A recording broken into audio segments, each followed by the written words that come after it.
The C-130 Hercules touched down on the makeshift runway at Forward Operating Base Atlas with a bone-jarring thud that sent dust spiraling into the copper-colored Syrian sky. The rear ramp groaned open before the aircraft had fully stopped, revealing a wall of heat that hit like a physical force. Captain Maya Torres was the last to disembark, her flight bag slung over one shoulder, aviator sunglasses reflecting the harsh desert sun. She moved with the quiet efficiency of someone who had done this 100 times before. No wasted motion, no hesitation, just purpose. Forward Operating Base Atlas was organized chaos. Humvees kicked up sand as they raced between buildings constructed from shipping containers and reinforced concrete. The distant thump of rotor blades echoed across the compound as Apache helicopters returned from patrol. Somewhere beyond the perimeter, the war continued its relentless grind, but inside the wire, Marines went about their business with the practiced rhythm of men and women who had learned to find normalcy in abnormal places. Torres made her way to the operations building, navigating past groups of dusty Marines who barely gave her a second glance. She was just another pilot rotating through, another cog in the massive machine of American military power. Or so they thought.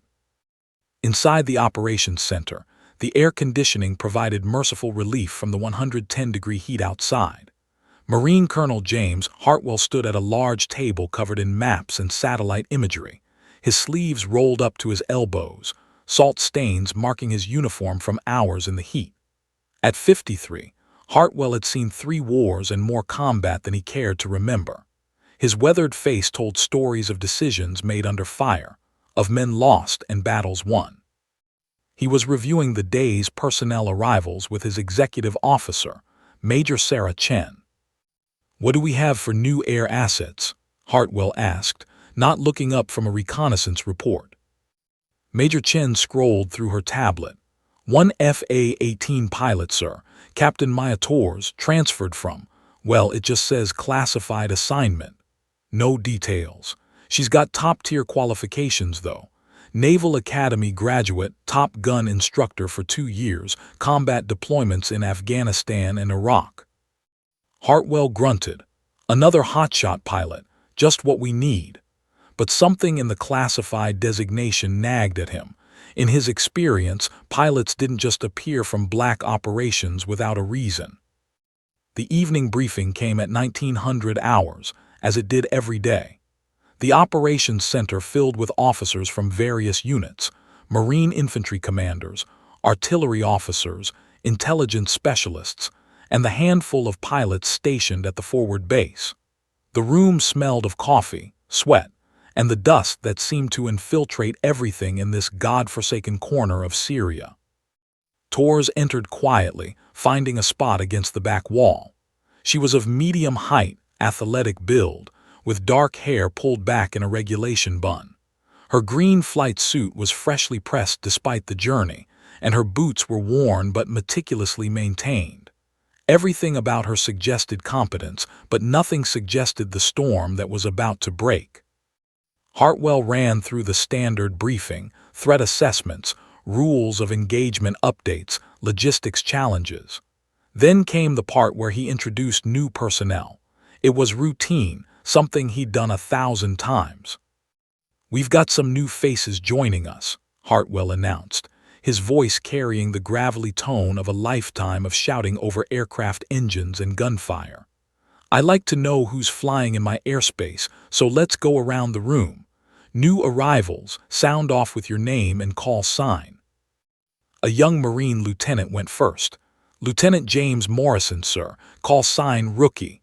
I know, not very original." A few chuckles rippled through the room. A Navy SEAL introduced himself next, then a combat controller.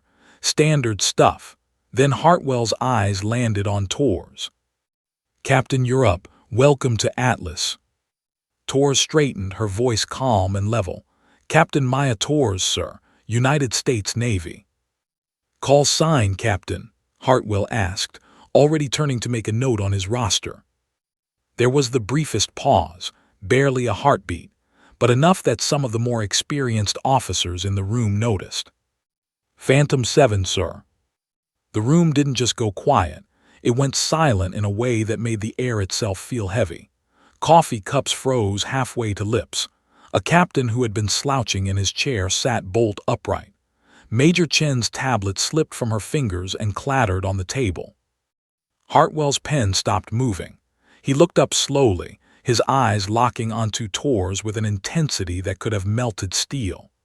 The color drained from his tanned face, leaving him looking suddenly older, suddenly vulnerable. "Say again, Captain." His voice was barely above a whisper. "Phantom 7, sir," Torres repeated, her expression unchanging, her posture military perfect. A Marine captain near the front, a veteran pilot named Rodriguez who had been flying combat missions since the early days of Afghanistan, actually stood up from his chair. "That's not possible," he said, his voice shaking. "Phantom 7 is. You can't be." "At ease, Captain Rodriguez," Hartwell said automatically, but his eyes never left Tor's. He had heard the stories.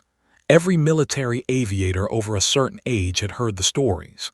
Phantom 7 was a legend, a ghost story told in ready rooms and officer clubs, spoken about in hushed tones over beers when old pilots gathered to remember the ones who didn't make it home. But legends weren't supposed to walk into your briefing room. Legends weren't supposed to stand at attention in a dusty operations center in Syria. And they certainly weren't supposed to be a quiet, composed woman who looked like she could have been anyone. Major Chen found her voice first. "Sir, should we? Is there a security protocol we need to follow?" She was thinking about the classified designation, about the implications of having someone from deep black operations suddenly appearing in their midst. Hartwell shook his head slightly, still processing. He had served for 30 years, had flown combat missions over Iraq in Desert Storm, had commanded squadrons and air groups. He thought he had seen everything the military could throw at him. He was wrong. We'll continue this briefing later," Hartwell said, his command voice returning but lacking its usual certainty. "Dismissed. Captain Torres, you'll bunk in officer quarters, Sector 3. Major Chen will show you the way. We'll talk tomorrow." As the room emptied, officers filed past Torres with expressions ranging from awe to disbelief to outright fear. Some couldn't help but stare. Others deliberately avoided eye contact, as if looking at her directly might somehow be dangerous. Rodriguez paused as he passed her. "Ma'am, I knew pilots who were there that night. They said you were the best thing they'd ever seen in the air. They also said you were dead." Torres met his eyes, and for just a moment, something flickered in her expression. Pain, maybe, or the weight of memory. "Part of me is, Captain." As the room cleared, Hartwell remained at his table, staring at the roster where he had written her call sign. Phantom 7, the ghost who held the line, the pilot who refused to let anyone die, the legend who disappeared. And now she was here, at his base, under his command. He poured himself a bourbon from the bottle he kept in his desk drawer, his hands shaking slightly. Tomorrow, he would need answers. Tonight, he just needed to process the impossible fact that standing in his operations center had been a ghost made flesh. Outside, the Syrian night fell fast and hard, bringing with it the distant sounds of war. Torres stood on the flight line, looking at the row of FA-18s gleaming under the floodlights. Somewhere out there in the darkness beyond the perimeter, people needed help. They always did. And Phantom 7 never left anyone behind. The news spread through forward operating base Atlas like wildfire through dry brush. By 2100 hours, every Marine, sailor, and airman on the base knew that Phantom 7 had arrived. In the enlisted mess hall, in officer quarters, on guard posts along the perimeter. Everywhere, the same conversations erupted with the intensity of people discovering that a myth had walked among them. Lieutenant Marcus Chen, a young FA-18 pilot fresh from his first combat deployment, sat in the junior officer's lounge nursing a warm Gatorade. He'd heard the name whispered after the briefing but had no idea what the fuss was about. Across from him, Captain David Rodriguez, call sign Havoc, was on his third bourbon, his hand still shaking slightly from the shock of the evening's revelation. "Okay, seriously, what's the big deal about this Phantom 7 thing?" Chen asked, his patience wearing thin. "Is it some classified mission, a code name? What am I missing?" Rodriguez looked at him with eyes that had seen too much. At 38, he was one of the oldest active fighter pilots still flying combat missions. His face was lined with premature age, the kind that comes not from years but from experiences that burn themselves into your soul. "Kid, you ever hear about the Operation Gothic Serpent?" Rodriguez asked quietly. Chen shook his head. "Should I have?" "It's not in any official records. Hell, most of it is still classified 6 levels above our clearance." Rodriguez poured another finger of bourbon, his hand steadier now. "But pilots talk, especially when they've had a few drinks and the memories get too heavy to carry alone." He leaned forward, his voice dropping to barely above a whisper despite the empty room. 5 years ago, September 2021, somewhere over the Mediterranean.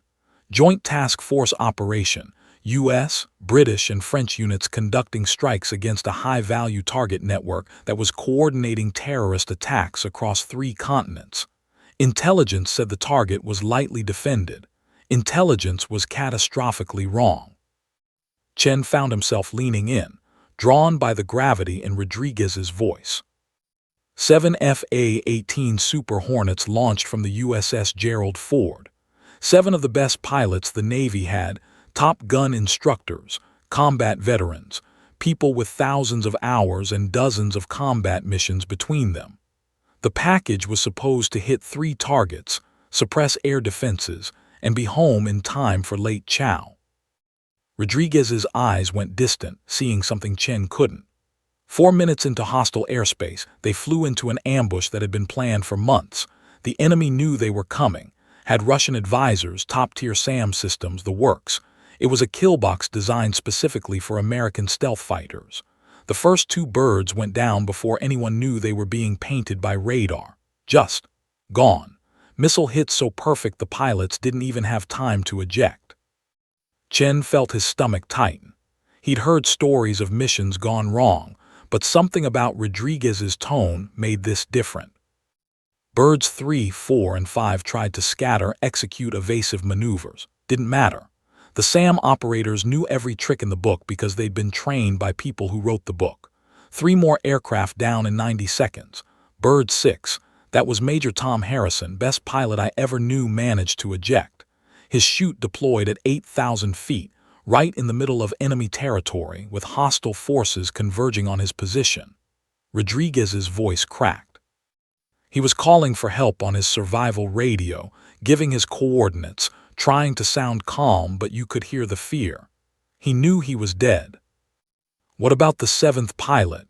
Chen asked, already knowing the answer but needing to hear it. "That was Captain Maya Torres. Callsign hadn't been assigned yet. She was so new to the squadron they'd been calling her Newbie. She'd graduated Top Gun 3 months earlier.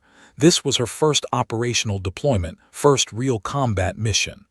Rodriguez laughed, a bitter sound. 27 years old, and she was watching her entire squadron die in real time. He stood, packing now, the memory driving him to movement.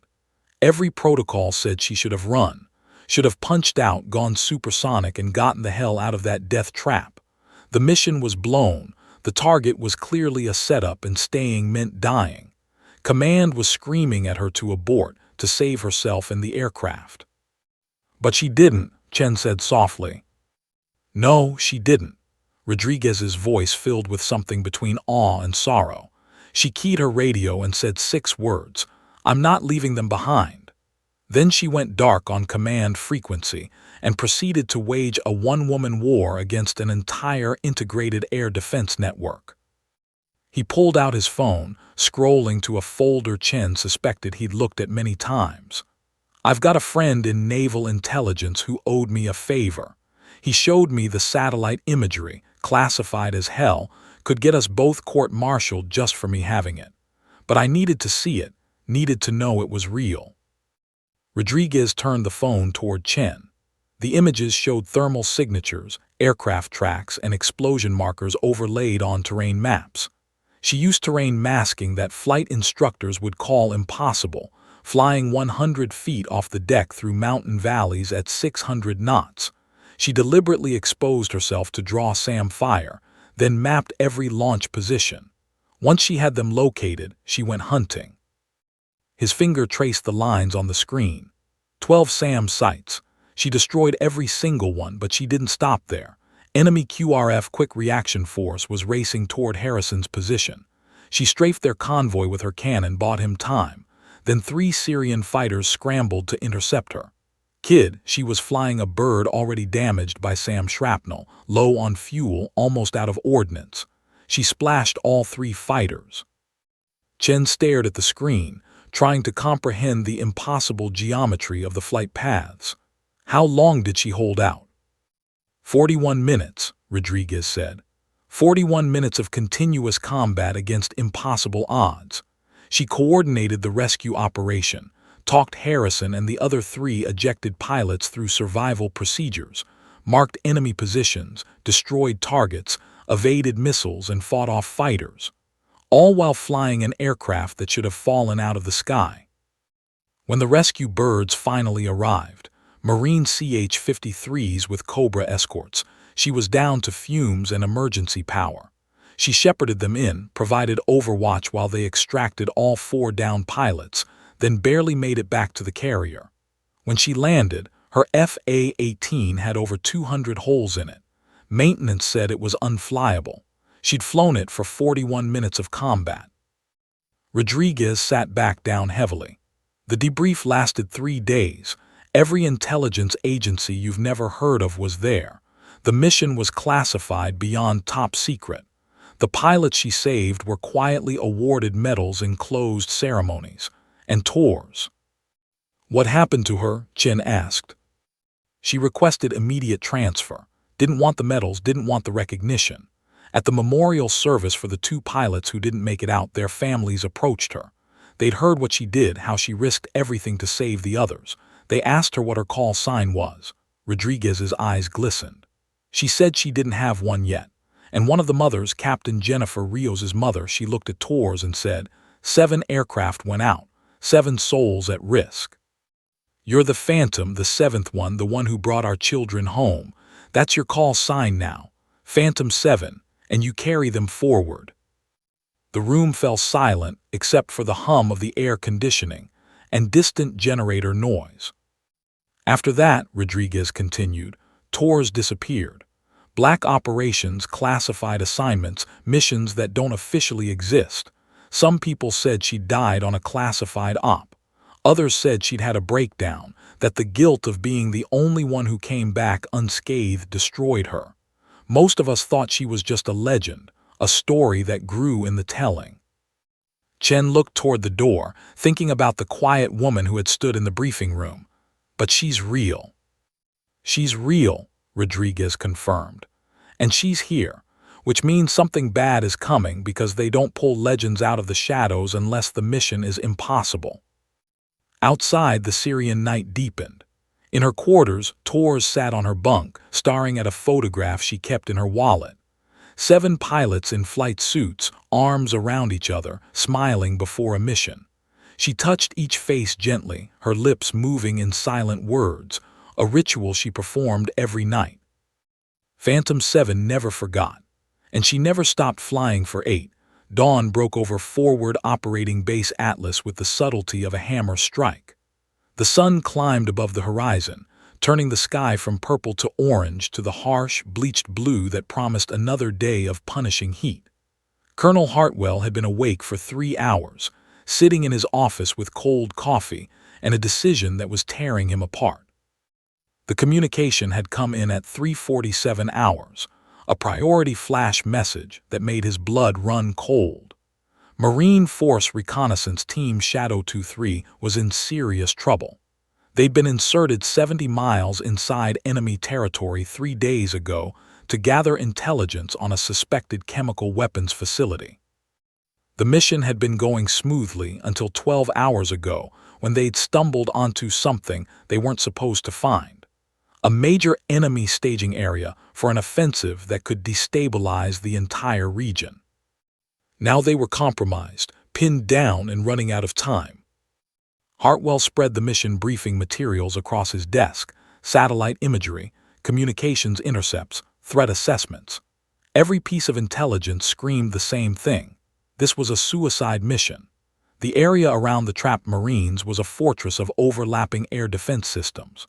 Russian-made S-400 batteries, short-range Panzer systems, shoulder-fired MANPADS, and mobile radar units created an almost impenetrable bubble. Add to that regular patrols by Syrian fighters, and the fact that the enemy knew exactly where the Marines were, and you had a recipe for disaster. He'd already lost 2 drones trying to get eyes on the situation. Both had been swatted from the sky within minutes of entering the area. Sending manned aircraft into that kill box went against every tactical principle he'd learned in 30 years of service. But those Marines down there weren't tactical principles. They were 8 men with families, with futures, with lives that depended on someone being willing to take an impossible risk. His eyes drifted to the roster on his desk. Captain Maya Tors, Phantom 7, the legend who refused to let anyone die. The knock on his door came at precisely 600 hours. Major Chen entered, her face drawn with exhaustion. "Sir, the pilots are assembled for briefing. We've got Tors, Chen, Morrison, and Rodriguez on standby for the mission." Hartwell nodded, gathering his materials. "Let's get this over with." The briefing room was smaller than the main operations center, designed for mission-specific planning. 4 pilots sat around a conference table, with several support officers lining the walls. The air conditioning struggled against the combined body heat, making the room stuffy despite the early hour. Tors sat quietly in the corner, a notepad in front of her, pen ready. She'd been there for 20 minutes, reviewing the preliminary data Major Chen had provided. Her face showed nothing: no fear, no excitement, just the focused calm of a professional preparing for work. Lieutenant Marcus Chen fidgeted in his seat, nervous energy radiating from him. This would be his first truly dangerous mission, and everyone in the room knew it. Captain Rodriguez looked grim but steady, his experience showing in the way he'd already mentally prepared himself for bad news. Lieutenant Morrison, callsign Rookie, was trying to project confidence but failing, his youth and inexperience obvious in every gesture.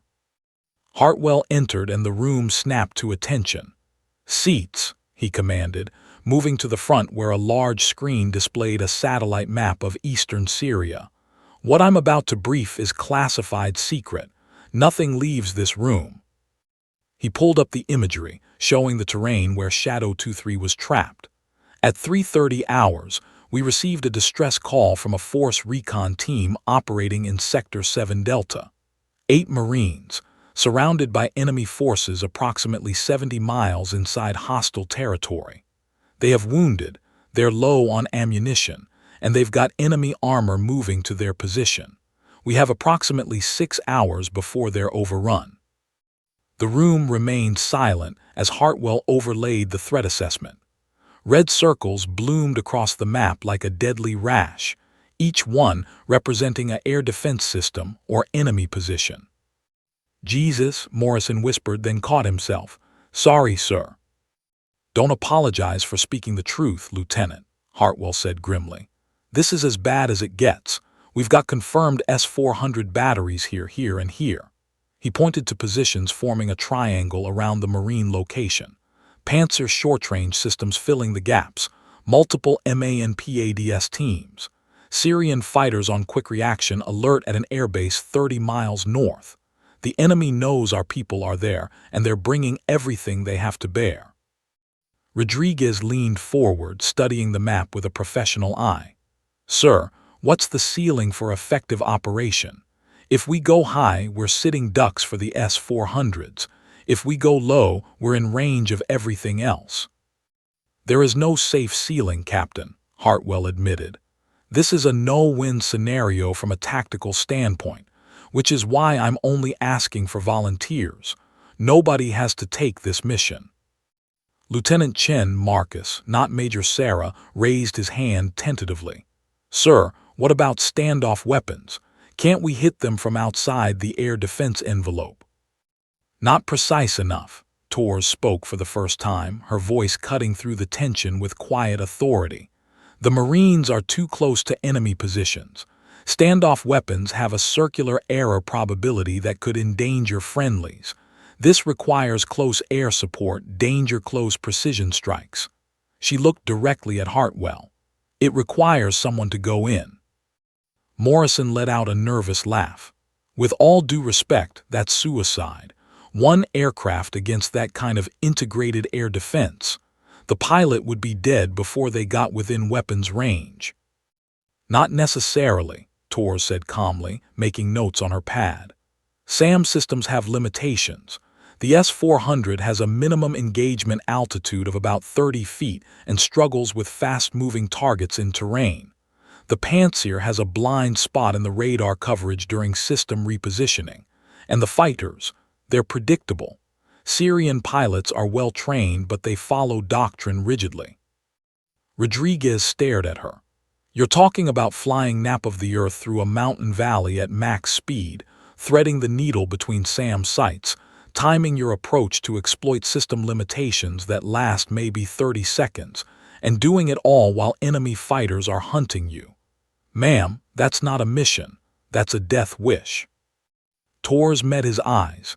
It's a mission if you understand the systems, if you've done it before, and if you're willing to accept the risk. She turned to Hartwell. Sir, I volunteer, I'll take it. The hell you will. Rodriguez started to object, but Hartwell raised a hand. Captain Rodriguez, stand down. Hartwell's eyes locked onto Tors. He saw something in her expression, something beyond the calm professionalism. He saw purpose. He saw a woman who had made peace with risk a long time ago. He also saw the weight she carried, the ghosts of those she'd saved and those she couldn't. Ma'am, Morrison spoke up, his voice cracking slightly. No disrespect to the legend and all, but this seems like exactly the kind of mission where legends die. Maybe we should wait for a better tactical situation, or... Those Marines don't have time for a better tactical situation, Tors interrupted, her voice still calm but with an edge of steel. They have 6 hours, maybe less, and every minute we spend discussing the impossibility of the mission is a minute they don't have. Hartwell felt the weight of command crushing down on him. He had a legend sitting in front of him, volunteering for a mission that would almost certainly kill her. The smart play was to say no, to find another option, to sacrifice the 8 Marines to save the legendary pilot. That's what the book would say. But Hartwell hadn't survived 3 wars by following the book when the book was wrong. Captain Tors will lead the mission, he announced, the words feeling like stones in his mouth. Lieutenant Chen, you'll fly as wingman. Captain Rodriguez, you're on standby for search and rescue if things go sideways. Morrison, you'll coordinate with the combat air patrol to keep Syrian fighters off our birds. He pulled up a detailed tactical map. Tors, you'll have a narrow approach window. The terrain here offers some masking from the northern S-400 battery. You'll need to fly below 100 feet through this valley, then pop up for weapons release on the enemy positions surrounding our Marines. Chen, you'll stay high and outside the SAM envelope, ready to suppress any radar systems that light up.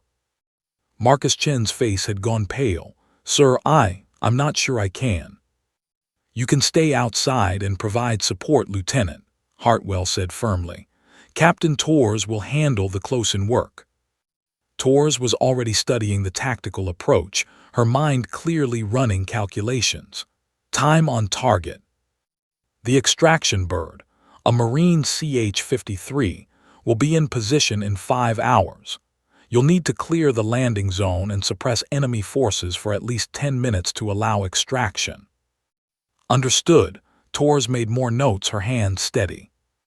Hartwell looked around the room at the faces of his pilots. Morrison looked relieved he wasn't going. Chen looked terrified but determined. Rodriguez looked like he wanted to argue but knew it would be pointless. and Tors looked like she was preparing for just another day at the office. "This mission launches at 1100 hours, Hartwell said. "That gives you 4 hours to prep, brief, and make peace with whatever you need to make peace with. Dismissed." As the room cleared, Hartwell caught Tors' arm gently. "Captain, a word." She turned, waiting. "You don't have to do this," he said quietly. "I know your record, I know what you've done, but you've already given enough, more than enough. Nobody would think less of you if you—" "Sir," Tors interrupted gently, "with respect, 8 Marines are going to die if someone doesn't help them, and I'm the person most likely to succeed. This isn't about glory or proving anything. It's about math. The mission requires someone with specific skills and experience. I have those skills. It also requires someone willing to die," Hartwell said bluntly. Tors smiled, and for the first time since arriving, genuine emotion showed on her face, sad, resigned, but strangely peaceful. "Colonel, I made my peace with dying 5 years ago. Every mission since then has been borrowed time. If this is where that time runs out, at least it'll be for the right reason." She saluted and walked out, leaving Hartwell alone with the weight of his decision and the terrible knowledge that he might have just ordered a legend to her death. Outside, the sun climbed higher, indifferent to the drama of mortal men. In 4 hours, Phantom 7 would fly into hell, and this time she might not come back. The FA-18 Super Hornet sat on the flight line like a coiled predator, weapons pylons loaded with precision-guided munitions and air-to-air missiles. Ground crews swarmed around it, performing final checks with the urgency of people who knew lives hung in the balance. Captain Maya Tors completed her walk-around inspection with methodical precision, checking every panel, every weapons mount, every system that would keep her alive in the next 2 hours. Lieutenant Marcus Chen stood beside his own aircraft 50 feet away, his face a mask of barely controlled anxiety. This was his 13th combat mission, but none of the previous 12 had involved flying into what amounted to a shooting gallery designed specifically to kill aircraft like his. "Captain Tors," Chen called out, jogging over, "I've been thinking about the ingress route. What if we—" "Chen," Tors interrupted gently, securing her helmet bag.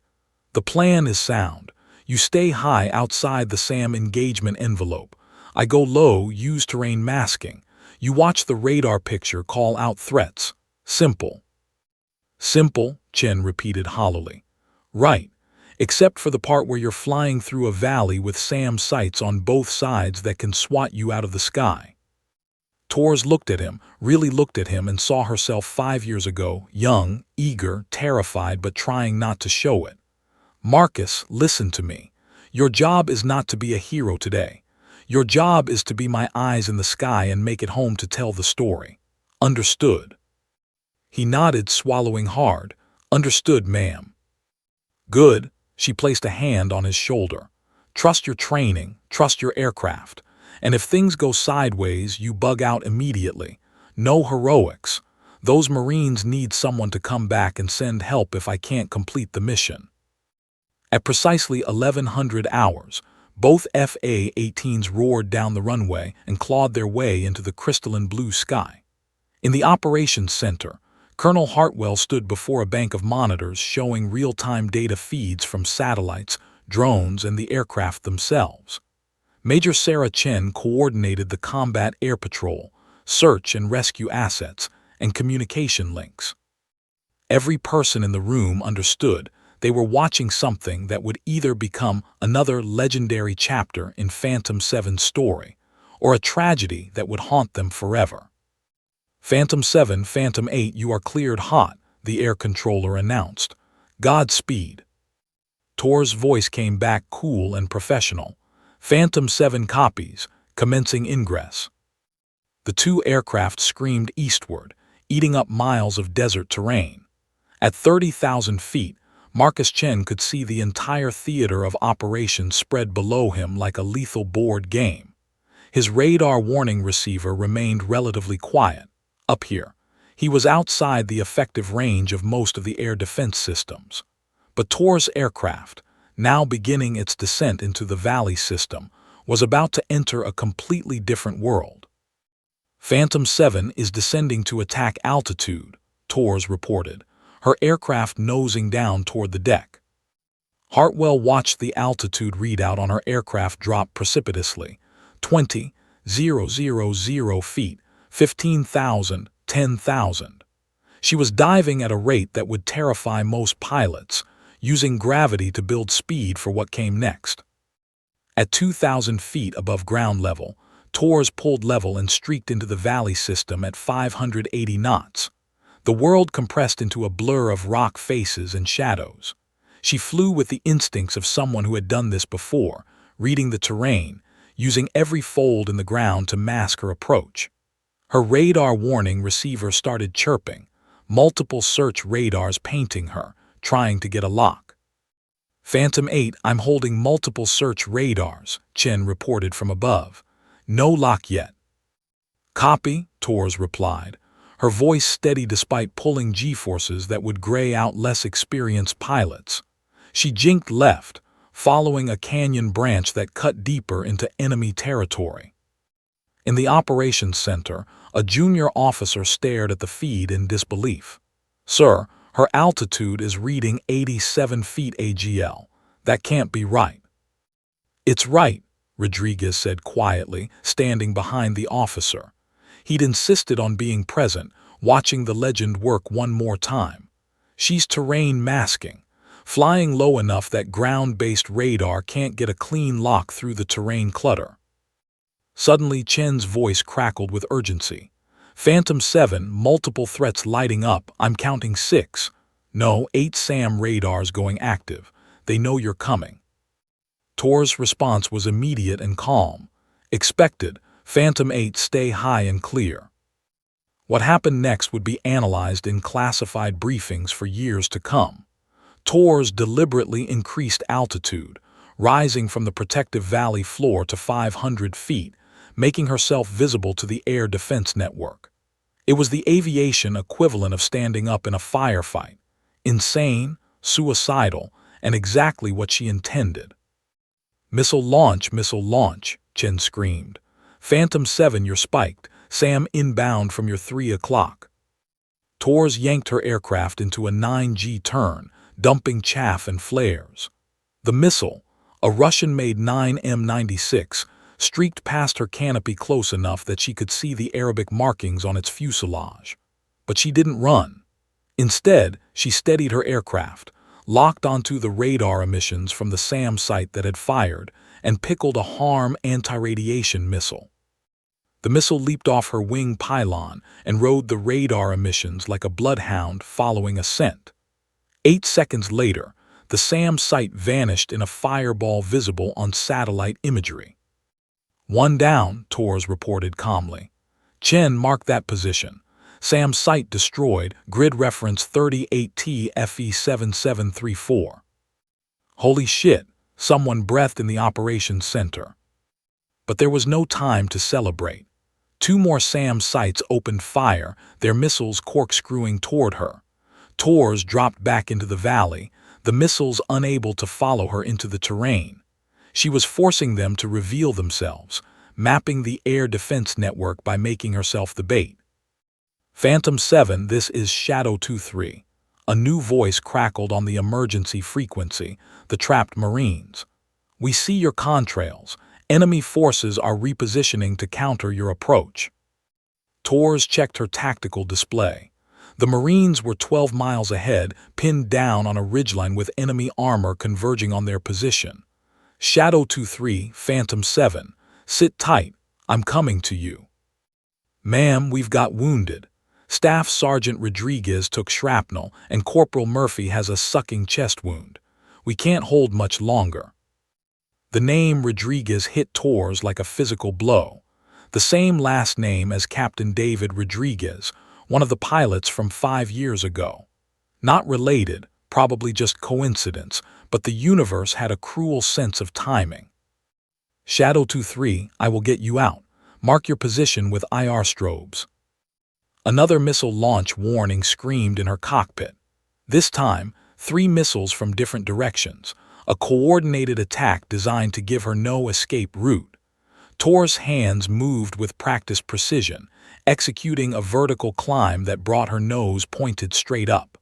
The missiles, unable to compensate for the sudden maneuver, flew beneath her.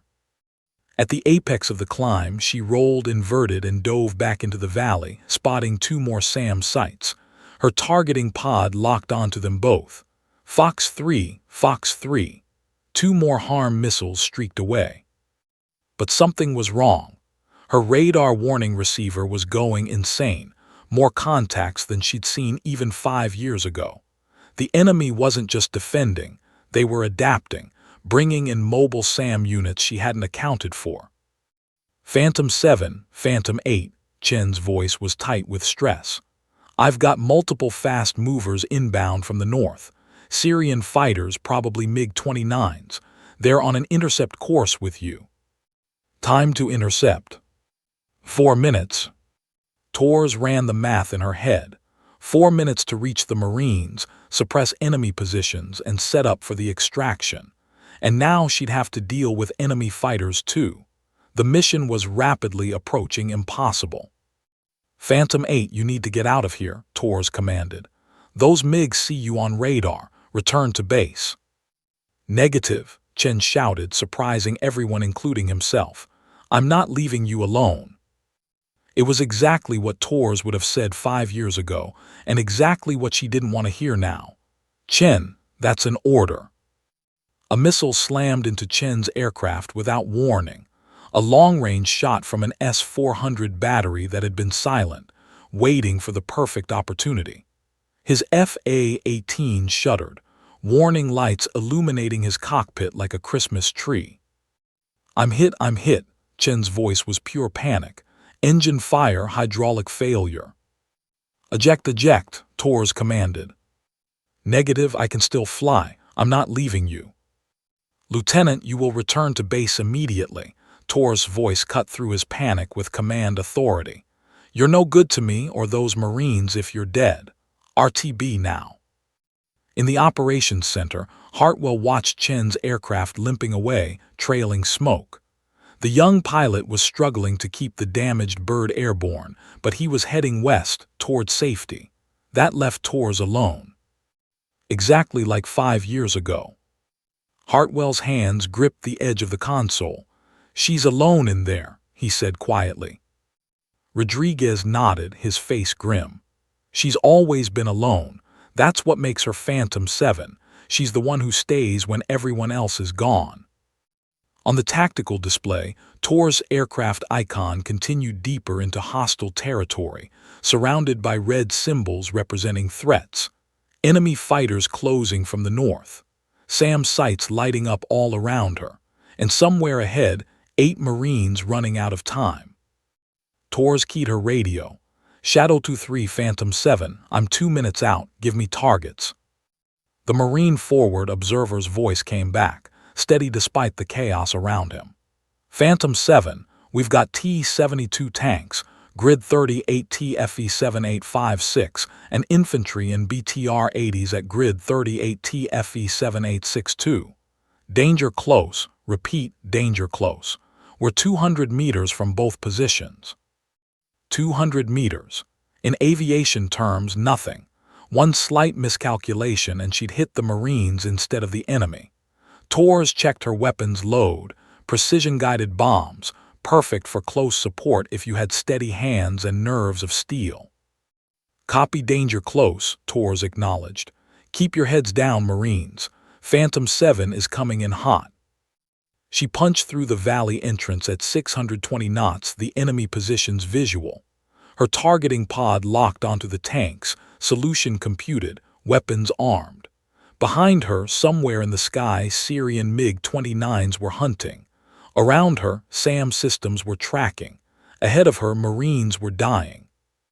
Phantom 7 had been here before. And just like 5 years ago, she wasn't leaving anyone behind. Bombs away, she called, and the earth below erupted in fire. The first bomb struck the lead T-72 tank with surgical precision, the explosion lifting the 40-ton vehicle off the ground before it crashed back down as a burning hulk. The second bomb caught the BTR-80 convoy in the open, turning 3 armored personnel carriers into twisted metal coffins. Tors pulled hard on the stick, climbing out of the attack run as the ground below erupted in secondary explosions. Confirmed hits, Phantom 7. The Marine forward observer shouted over the radio, his voice crackling with relief and adrenaline. Enemy armor is destroyed. Infantry is scattering. But Tors barely heard the confirmation. Her radar warning receiver had gone from chirping to screaming, a continuous wail that meant imminent death. A Pantsir short-range SAM system had achieved lock while she was focused on the ground attack.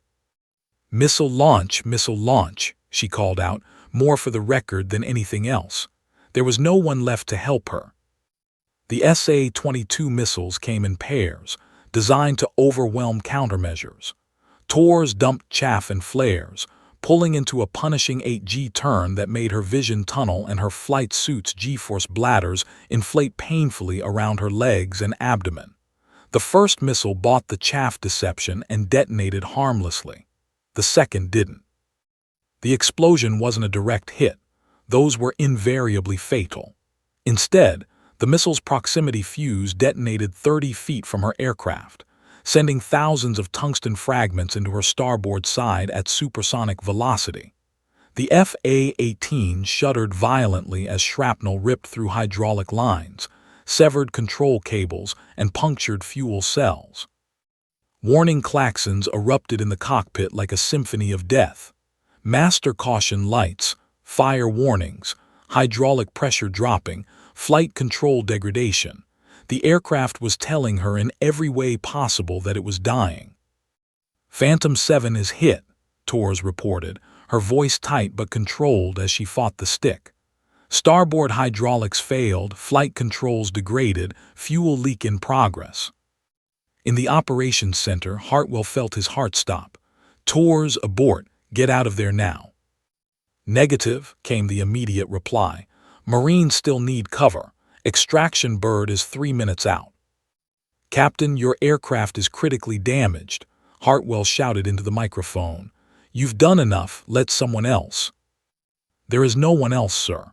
Tors' voice cut through his protests with absolute finality. Shadow 2-3, what's your status?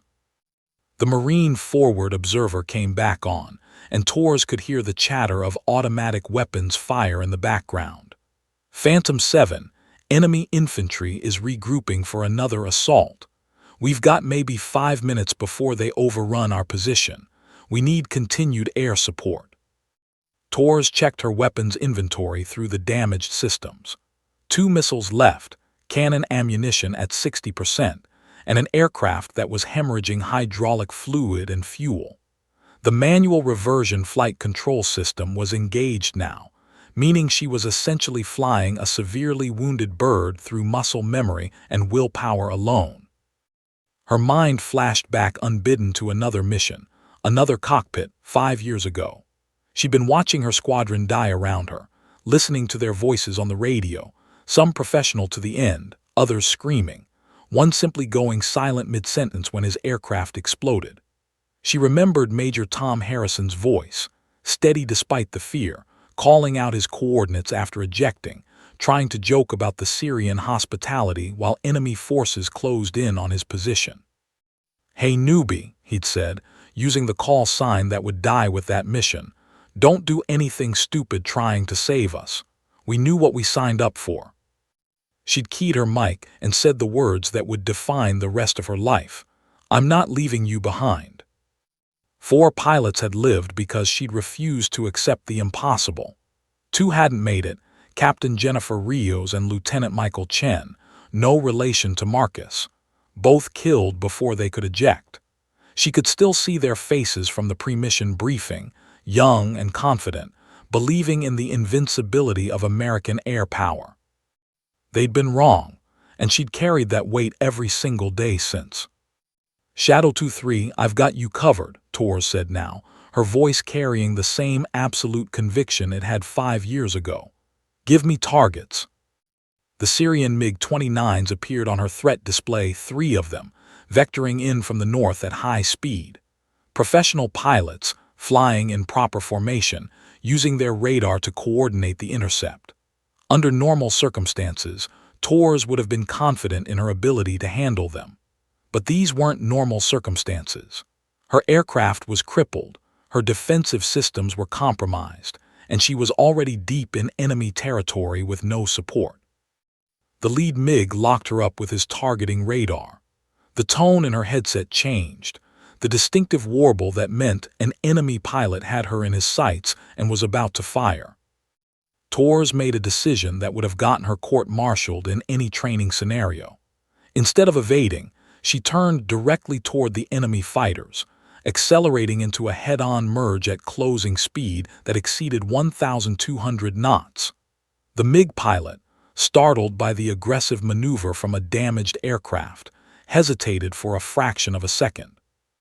It was enough. Tors pickled her second-to-last missile at point-blank range and simultaneously rolled inverted, diving toward the deck. The AIM-9X Sidewinder covered the distance between aircraft in less than 2 seconds. The lead MiG disintegrated in a ball of orange fire. The remaining 2 MiGs split, trying to bracket her for a gun's kill. But Tors had already disappeared back into the valley system, using the terrain that had saved her life a dozen times in the past hour. Her fuel gauge was dropping at an alarming rate. The shrapnel damage was worse than she'd thought. She had maybe 10 minutes of flying time left before the engines flamed out. "Extraction Bird, what's your ETA?" Tors asked. Her breathing labored now from the continuous G-forces and the stress of keeping a dying aircraft airborne. "Phantom 7, this is Dasher 16, the CH-53 pilot responded. "We're 90 seconds out from the landing zone, but ma'am, we're seeing SAM radar activity lighting up all around your position." "I'll handle the SAMs," Tors said. "You just get those Marines out." She climbed out of the valley one more time, making herself visible to every air defense system within 20 miles. It was bait, and the enemy took it eagerly. 4 more missile launches from 4 different directions. The enemy had learned. They were coordinating their fires, trying to overwhelm her with simultaneous threats. Tors' hands moved across the controls with the precision of a concert pianist, executing a defensive spiral that bled off energy while deploying countermeasures. 3 missiles missed. The 4th didn't. This time the hit was worse, a direct strike to her port engine. The turbofan exploded, sending shrapnel through the engine bay and into the fuselage. Fire warning screamed. The aircraft yawed violently to the left. Tors shut down the damaged engine and activated the fire suppression system, but she knew the truth. She was flying a single-engine aircraft that had been designed for 2, with battle damage that would make a maintenance chief weep, over hostile territory with enemy fighters still hunting her. "Phantom 7, we have the Marines," the CH-53 pilot called out. All 8 souls on board were departing the landing zone now. Relief flooded through Tors, as profound as anything she'd ever felt. They were safe. The Marines were safe.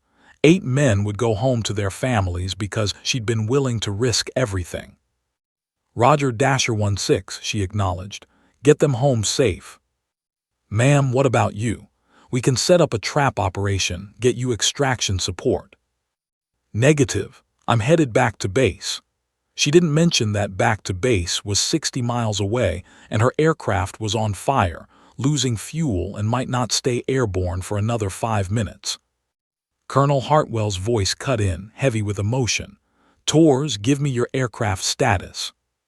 She could lie. She could tell him everything was fine, that she'd make it back. But Tors had never lied about aircraft status, not even when the truth was terrifying. Single-engine operation, major fuel leak, hydraulic systems at 30%, fire in the port engine bay not fully suppressed, flight controls degraded to manual reversion, and I've got 2 MiG-29s still tracking me. She paused.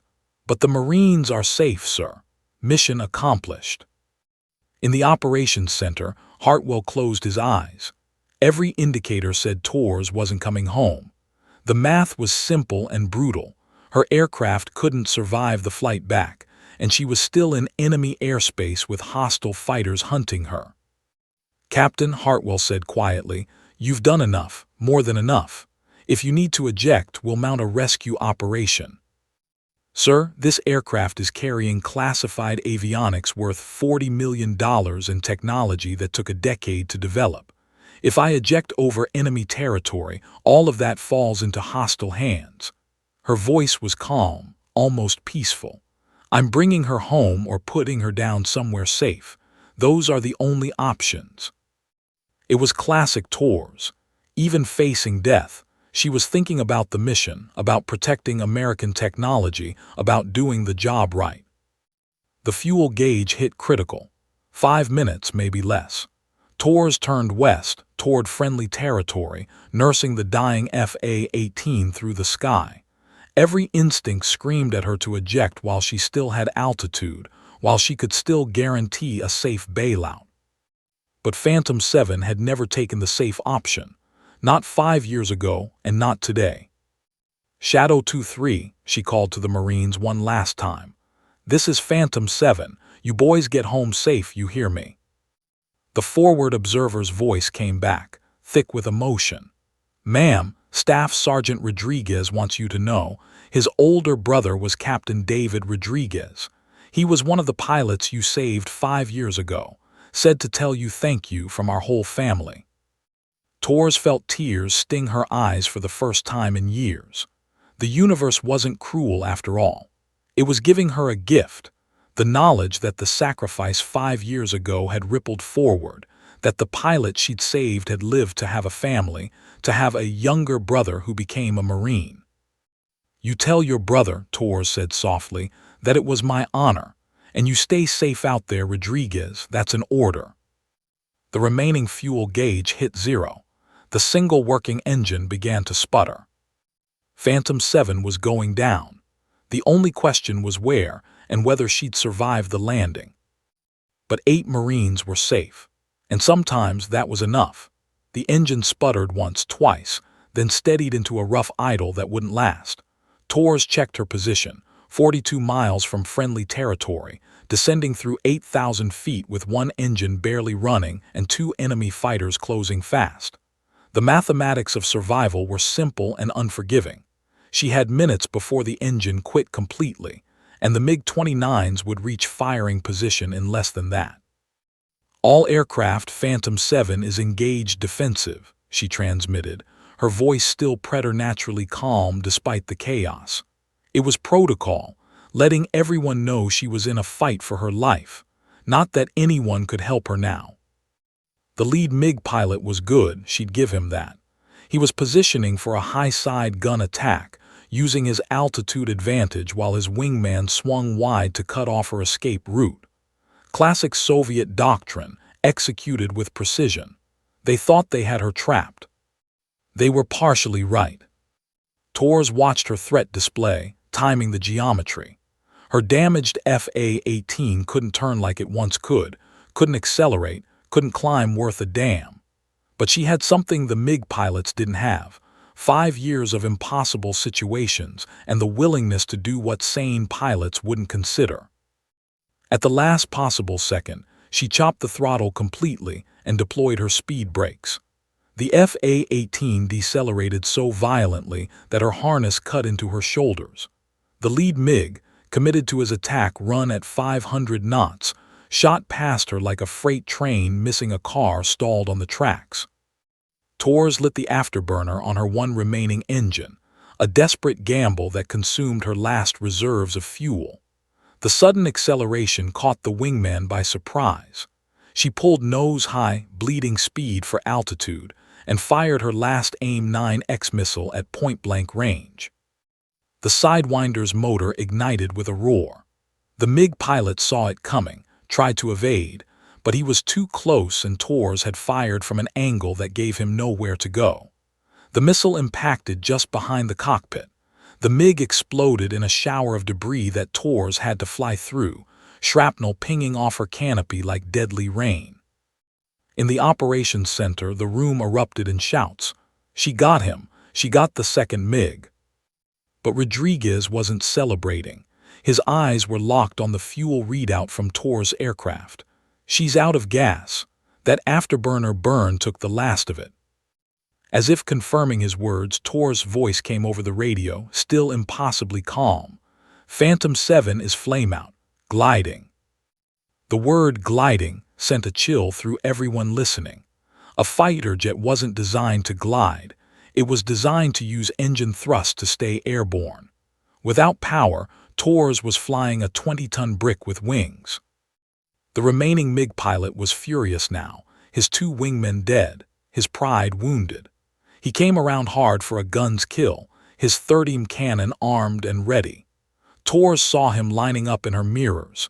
She had no engine to evade, no missiles to defend herself, and her damaged flight controls meant she couldn't outmaneuver him in her current state.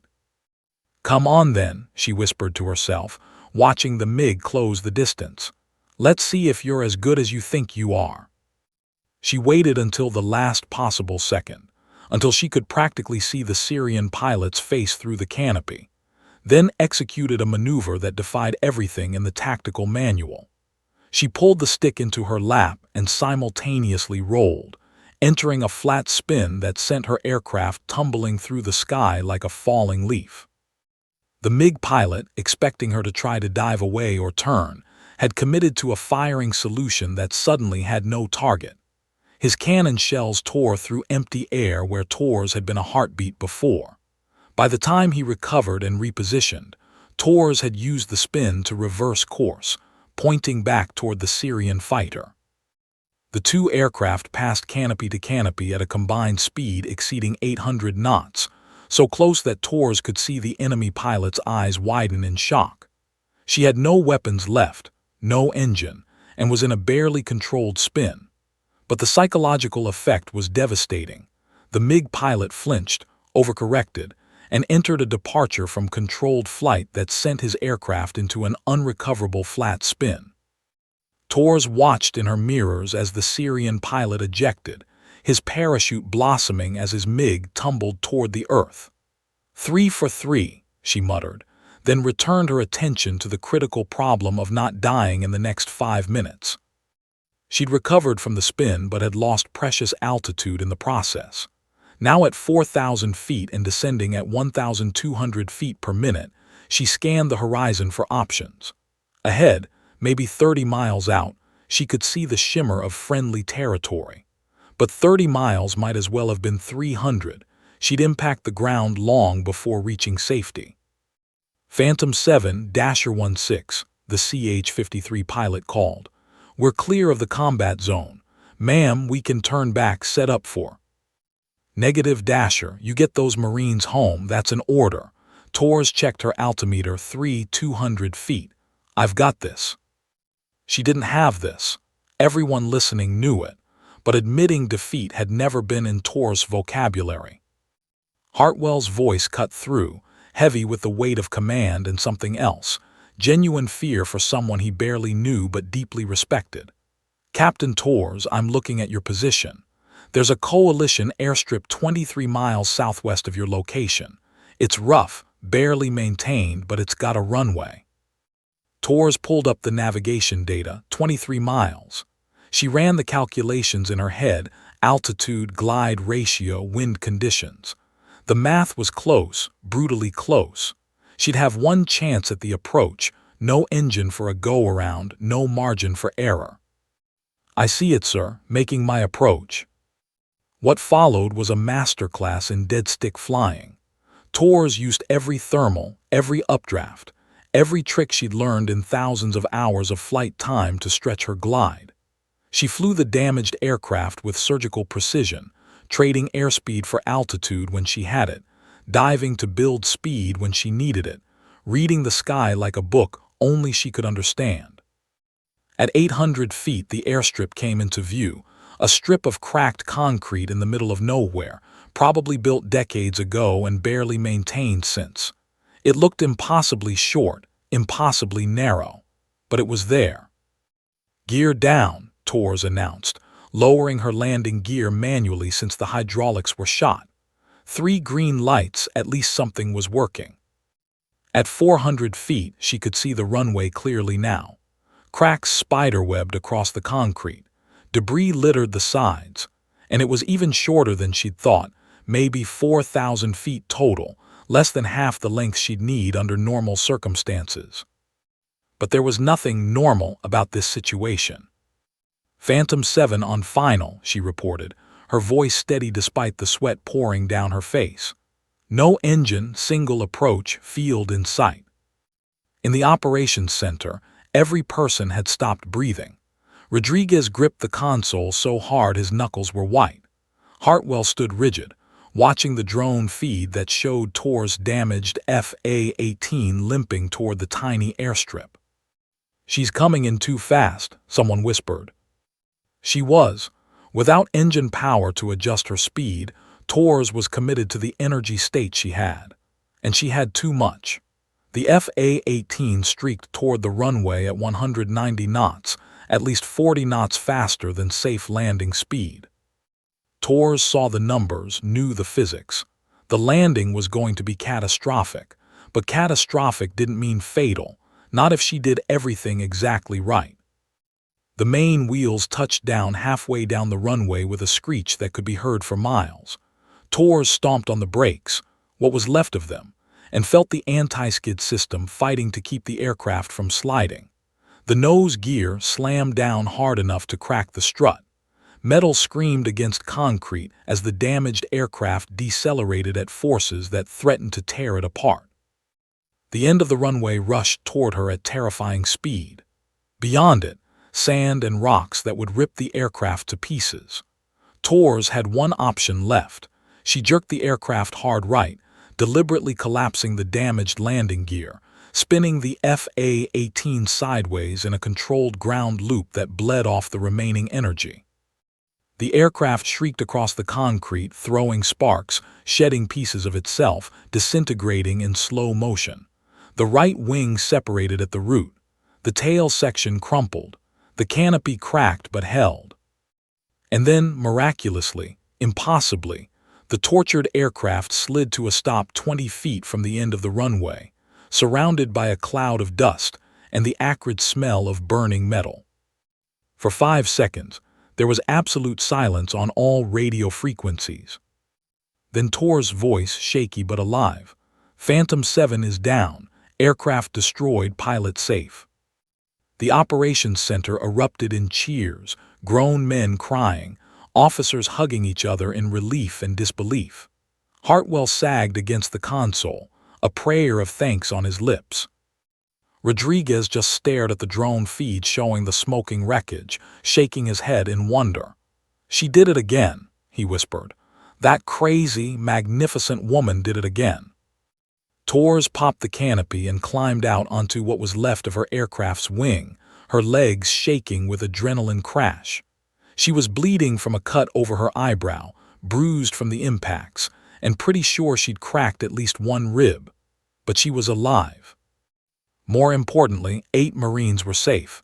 Mission accomplished.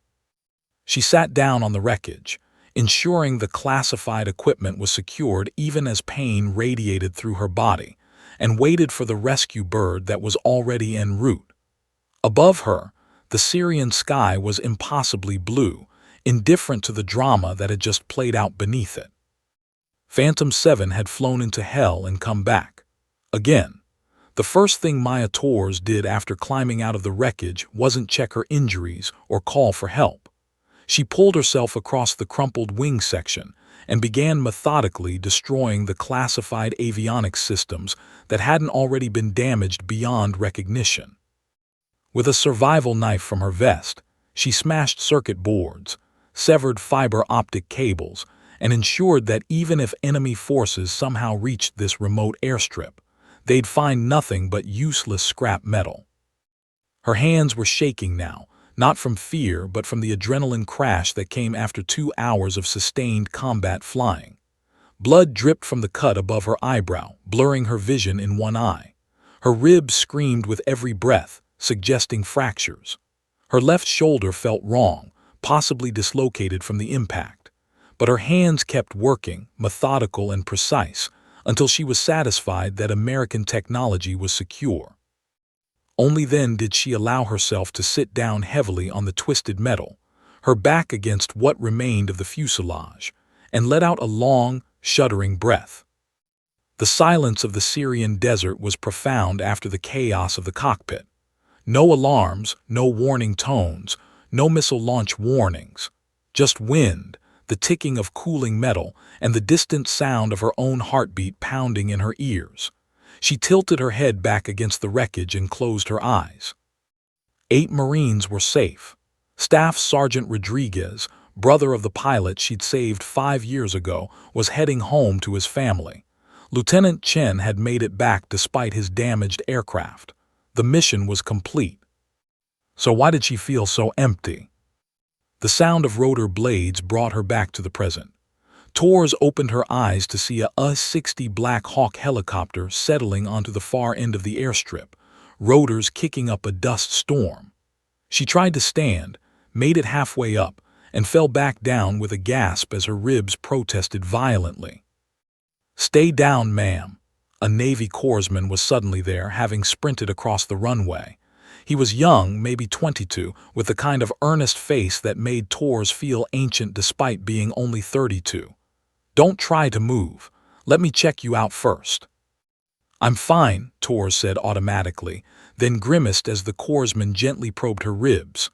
"Okay, maybe not fine, but functional." "Ma'am, you just survived a crash landing that should have killed you. You're bleeding, you've got at least 3 broken ribs, and I'm pretty sure your shoulder is dislocated." He pulled out medical supplies, his hands steady and professional. "You need to be medevaced to a proper facility." "After I debrief," Tors insisted. "The colonel needs to know." "The colonel is landing right now, ma'am. I think he'll understand if you get medical attention first." But Tors knew Hartwell wouldn't wait, and she was right. The colonel appeared 2 minutes later, having come in on a second helicopter that landed behind the first. He strode across the runway with the purposeful gait of a man on a mission, his weathered face showing a mixture of relief, anger, and something Tors couldn't quite identify. "Captain," he said simply, stopping a few feet from where she sat, "you look like hell." "Feel worse, sir," Tors admitted, managing a weak smile. The corpsman was wrapping her ribs now, tight enough to help her breathe without the stabbing pain. "But the aircraft is secure, classified systems destroyed. The Marines are safe." Hartwell stared at her for a long moment, then did something that surprised everyone present. He sat down on the wreckage beside her, his dress uniform getting dirty from the soot and hydraulic fluid. For a man who had built his career on maintaining proper military bearing, it was a startlingly human gesture. "Tors," he said quietly, "I've been in this military for 30 years. I've seen heroes and I've seen fools, and sometimes it's hard to tell the difference. But what you did today," he shook his head. 3 enemy fighters down, multiple SAM sites destroyed, 8 Marines saved, and you brought home a dead aircraft through sheer force of will. That's not heroism. That's something else entirely." "Just doing my job, sir." "Bullshit." The word was sharp but not unkind. "Your job was to provide air support. You went so far beyond that it's not even in the same category. You flew into a situation that killed 2 drones, took on an integrated air defense network alone, fought off enemy fighters with a crippled aircraft, and then dead-sticked a landing that professional test pilots wouldn't attempt." Tors was quiet for a moment, watching the corpsman work. "The alternative was letting those Marines die, sir. That wasn't acceptable. Even if it meant dying yourself. Especially then." Hartwell turned to look at her fully, seeing past the legend to the person underneath. Her flight suit was torn and stained with blood, sweat, and hydraulic fluid. Her face was pale from shock and pain. Her hands, which had performed miracles in the cockpit an hour ago, trembled slightly as they rested in her lap. She looked vulnerable, human, and utterly exhausted. And yet there was something in her eyes, a quiet resolve, a bone-deep determination that went beyond duty or training. It was the look of someone who had made a fundamental choice about who they were and what they stood for, and had paid the price for that choice over and over again. "Why do you do this to yourself?" Hartwell asked, his voice soft enough that only Tors could hear. "You've proven everything there is to prove. You've earned the right to walk away, to take an instructor position, to let someone else take the impossible missions. Why do you keep volunteering for the ones that might kill you?"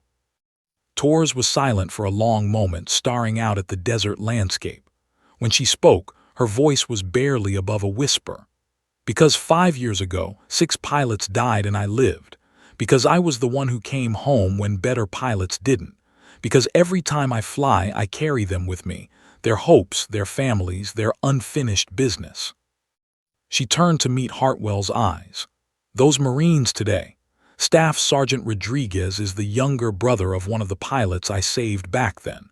Captain David Rodriguez. He lived, got to go home, got to have a family, got to see his little brother grow up and join the Corps. That happened because I refused to accept the impossible 5 years ago." Her voice grew stronger. "So when I get another impossible mission, when I see another chance to make sure someone else gets to go home to their family, how can I say no? How can I choose my own safety over someone else's life when I know that I have the skills to make a difference? Even if it costs you everything." "Sir, I lost everything that mattered 5 years ago when I watched my friends die. Everything since then has been borrowed time, a chance to pay forward the luck that let me survive when they didn't. If I die doing that," she shrugged, then winced at the pain, "at least it'll be for something that matters." Hartwell was quiet, processing her words. He'd commanded thousands of men and women over his career, had seen courage in all its forms. But this was different. This wasn't the hot courage of a moment's decision. It was the cold courage of someone who had made peace with death and chosen to live anyway, to keep fighting anyway, to keep saving people anyway. "You know what I see when I look at you, Captain," he said finally. "I don't see Phantom 7, the legend. I don't see the pilot who pulled off impossible missions. I see a warrior who carries the weight of the dead and still finds the strength to protect the living. That's rare. That's precious. And it's exactly what makes you so valuable and so dangerous to yourself." The corpsman finished his work and stepped back. "Sir, she really needs proper medical care. That shoulder needs to be set, and I want x-rays of those ribs." Hartwell nodded but didn't stand yet. "Captain, I'm ordering you to take medical leave. Real leave, not the kind where you disappear into another black op after a week. You're going to recover, you're going to process what happened today, and you're going to remember that you're human." "Sir." "That's an order, Tors. You saved 8 lives today. Now I'm going to save yours by making sure you take care of yourself for once." He stood, offering her his hand. "Can you stand?" Tors took his hand and let him help her up, biting back a gasp as her ribs and shoulder protested. She swayed slightly, and Hartwell steadied her with a firm grip. "Come on," he said. "Let's get you to the hospital. Those Marines you saved are waiting to meet you anyway. Rodriguez has been asking about you nonstop." As they walked slowly toward the waiting helicopter, Tors glanced back at the destroyed FA-18. It had been a beautiful aircraft once, a marvel of engineering and technology. Now it was twisted metal and shattered dreams, sacrificed to bring her home. She understood the feeling perfectly. The helicopter lifted off, carrying her away from the wreckage and toward whatever came next. Through the window, Tors could see the smoke still rising from the destroyed aircraft, a marker of where Phantom 7 had once again defied death. But as the morphine the corpsman had given her began to take effect, dulling the pain and the edges of consciousness, Tors found herself thinking not about the mission she'd completed or the aircraft she'd lost. She was thinking about the faces of 8 Marines who would go home to their families, about Staff Sergeant Rodriguez, who would get to call his older brother and tell him he'd met the legend who had saved his life, about young Lieutenant Chen, who had learned that courage wasn't the absence of fear, but the willingness to act despite it.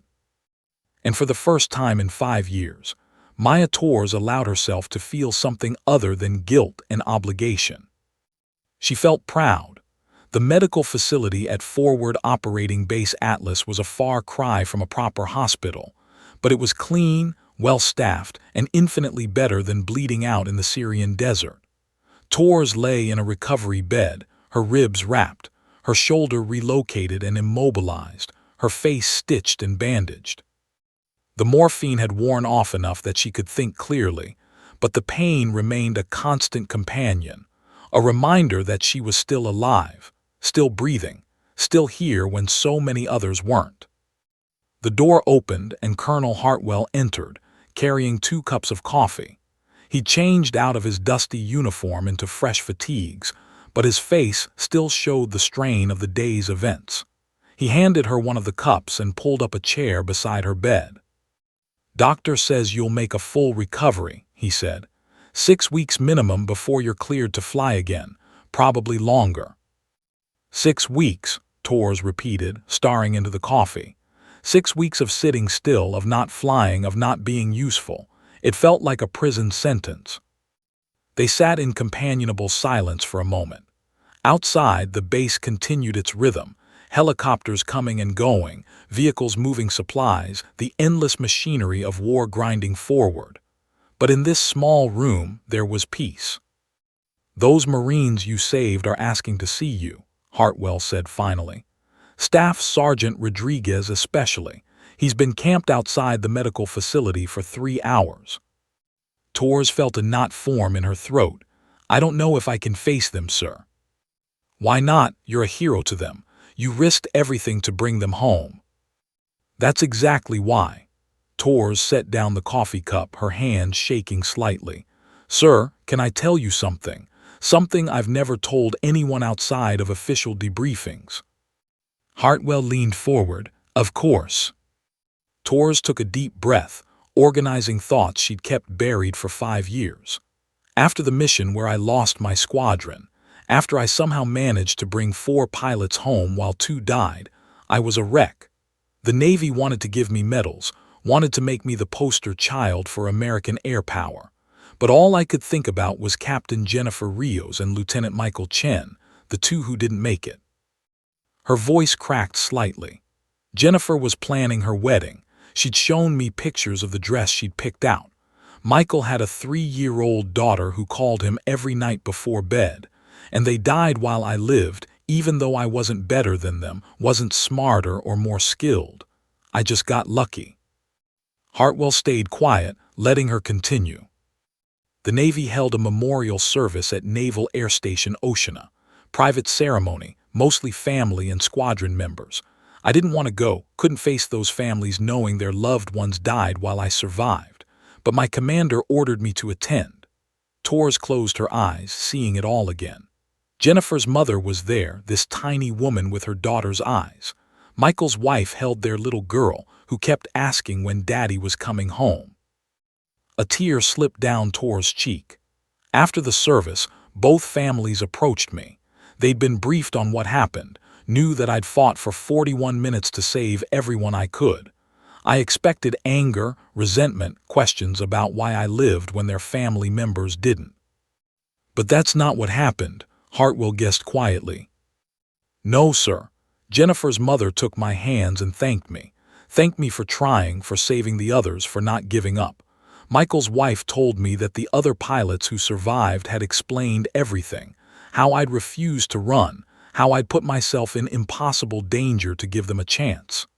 Torres' voice broke completely. "And then they asked me a question that changed everything." She looked at Hartwell with red-rimmed eyes. "They asked, 'What's your call sign?' I told them I didn't have one yet, that I'd been too new to the squadron to earn one before the mission.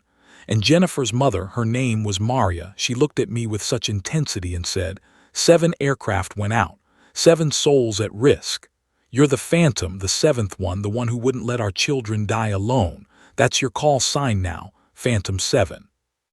Torres wiped her eyes with her unbandaged hand. "Then Michael's wife Sarah," she added, "and you carry them forward. Every time you fly, you carry Jennifer and Michael with you. You make sure their sacrifice meant something. You save the people they can't save anymore." The room was absolutely silent, except for the hum of medical equipment. "So you see, sir," Torres continued, her voice steadier now, "Phantom 7 isn't a call sign I chose. It's not about ego or glory or becoming a legend. It's a promise I made to two families who lost everything. It's a memorial to friends who deserved to come home but didn't. Every mission I fly, I'm flying for 8 people, myself and the 7 from that day." Understanding dawned on Hartwell's face. "That's why you disappeared after the mission. Not because you couldn't handle being called a hero, but because I couldn't handle being celebrated while Jennifer and Michael were buried," Torres finished. "The Navy wanted to put me on recruiting posters. They wanted to use the story to inspire others. But how could I stand there accepting praise when 2 families were planning funerals?" "So you requested transfer to Black Operations," Hartwell said, "where you could continue the mission without the publicity." "Where I could honor the promise without the spotlight," Torres confirmed. "For 5 years, I've taken the missions no one else would take.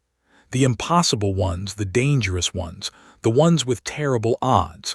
Because somewhere there's always someone who needs help, someone who deserves to make it home, someone whose family shouldn't have to receive a flag and a letter."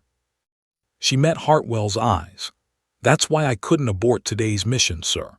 Why I couldn't leave those Marines behind.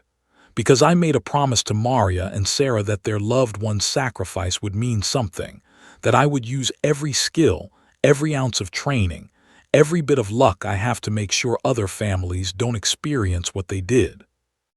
Hartwell was quiet for a long moment, processing everything. "Torres, you've kept that promise 10 times over, 100 times over. At some point, you have to forgive yourself for surviving." "Have I though, sir?" Torres asked softly. "Kept the promise. Because Jennifer and Michael are still gone. No amount of missions will bring them back. No amount of people I save will erase the fact that I failed to save them." "You didn't fail them," Hartwell said firmly. "You were one pilot against an entire air defense network designed to kill you. The fact that anyone survived is a miracle. The fact that you kept fighting when you should have run, that's what made you Phantom 7. Not the call sign, not the legend. The choice to stay when leaving was safer." Torres looked down at her bandaged hands. "I just don't know how to stop, sir. How do I walk away from this? How do I say I've done enough when I know there's someone else out there who might die if I'm not willing to take the risk?" "You don't walk away," Hartwell said. "But you also don't have to fly every mission alone. You don't have to carry all the weight by yourself. Let others share the burden. Train them, lead them, teach them what you know. That's how you honor Jennifer and Michael, by making sure the next generation of pilots can do what you do, save who you save." Before Torres could respond, there was a knock at the door. A corpsman poked his head in. "Sir, ma'am, there are some Marines here who really want to see Captain Torres. Should I?" "Send them in," Torres said, surprising herself. 8 Marines filed into the room, some still bandaged from their ordeal. Staff Sergeant Rodriguez led them, his arm in a sling but his bearing straight and proud. They formed up at the foot of her bed and came to attention with synchronized precision. "Captain Torres," Rodriguez said, his voice thick with emotion, "on behalf of Marine Force Reconnaissance Team Shadow 23, we want to say thank you. You saved our lives today, ma'am. Every single one of us should be dead, but you wouldn't let that happen." Torres felt tears threatening again. "You don't need to thank me, Staff Sergeant. I was just doing your job," Rodriguez interrupted gently. "No, ma'am, with respect, what you did was so far beyond the job that there aren't words for it. You flew into hell for us. You fought off fighters and missiles with a dying aircraft. You brought us home when no one else could." He reached into his pocket and pulled out a challenge coin, the kind Marines gave to honor exceptional service. "Ma'am, this belonged to my brother, Captain David Rodriguez. He carried it on every mission after you saved his life 5 years ago. He wanted me to have it when I joined the Corps, to remind me what real courage looks like." Rodriguez stepped forward and placed the coin in her hand. "He'd want you to have it now." Because you're the reason he lived long enough to see me grow up, to teach me what it means to be a Marine, to be there for our family. Tors looked down at the coin through blurred vision. It was worn smooth from years of handling, a tangible reminder that the lives she'd saved had gone on to live, to love, to matter. Your brother was a good pilot, she managed to say, one of the best. He said the same about you, ma'am, said you were the angel who refused to let him die. Rodriguez stood tall. You gave my family 5 more years with him before cancer took him last year. 5 years of memories, of laughter, of life. We'll never forget that gift. The other Marines stepped forward one by one, each shaking her hand, each expressing gratitude that made Tor's heart ache with the weight of it all. After they left, Hartwell stood to go. At the door, he paused. Tors, I understand now why you can't stop, why you'll always take the impossible missions. But promise me something. Promise you'll remember that you matter too, that your life has value beyond what you can do for others. Tors looked at the challenge coin in her hand, then at the colonel. I'll try, sir. That's all I can promise. Hartwell nodded. That's enough. Get some rest, Captain. When you're healed, we'll talk about your next assignment. Will there be impossible missions involved? A ghost of a smile crossed his weathered face. With you, Tors, every mission is impossible until you make it look easy. Rest now. The world will still need Phantom 7 when you're ready. After he left, Tors lay back in the bed, exhausted but unable to sleep. She thought about Maria and Sarah, about the promise she'd made. She thought about the 8 Marines who would go home to their families. She thought about Captain David Rodriguez, who had lived 5 more years because one pilot refused to leave him behind. And she thought about the next mission, the next impossible situation, the next chance to honor the call sign that had become both her burden and her purpose. Phantom 7 would rest. She would heal. And then she would fly again, carrying the weight of the dead and the hope of the living, refusing to let anyone face the darkness alone. Some call signs were earned through skill, some through luck, but Phantom 7 had been forged in sacrifice, baptized in loss, and carried forward by an unbreakable promise. 7 aircraft had gone out that night 5 years ago, 7 souls at risk. One had become a phantom, a legend, a promise kept. And she would keep flying until the promise was fulfilled, or until she finally joined the friends she'd been unable to save. Either way, Phantom 7 would never leave anyone behind. The end.